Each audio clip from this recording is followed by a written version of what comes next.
P T I کے vice chairman Shah Mahmood Qureshi کو Adiala jail سے گرفتار کرنے کے بعد 9 مئی جی ایچ کیو حملہ کیس میں راولپنڈی کے ڈیوٹی مجسٹریٹ جہانگیر علی شاہ کی عدالت میں پیش کیا گیا۔ ریمانڈ کی استدعا کی تو جج نے فیصلہ کر لیا محفوظ۔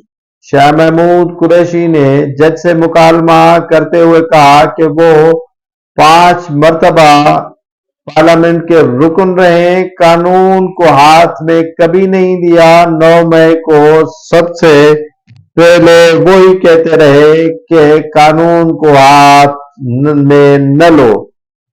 گھڑا جا رہا ہے مجھ پر یہ مقدمہ۔ سائفر کیس میں سپریم کورٹ کی جانب سے رہائی دی گئی مچل کے جمع کروائے تو جیل کے حدود سے دوبارہ انہیں گرفتار کر لیا گیا۔ یہ بڑی زیادتی ہے کہ S H O Ashfaq Cheema نے ان پر بہیمانہ تشدد کیا، لاتیں ماری، جس کی وجہ سے انہیں دل میں تکلیف ہو رہی ہے۔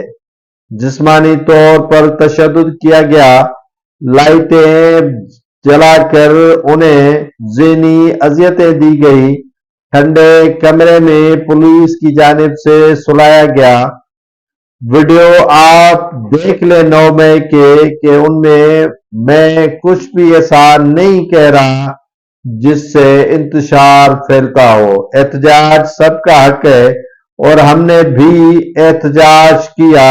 جج نے پولیس کو حکم دیا کہ شاہ محمود قریشی کی ہتھکڑیاں کھولی جائیں، جس پر شاہ محمود قریشی عابد ہو گئے اور ان کے آنکھوں سے آنسو ٹپک آئے۔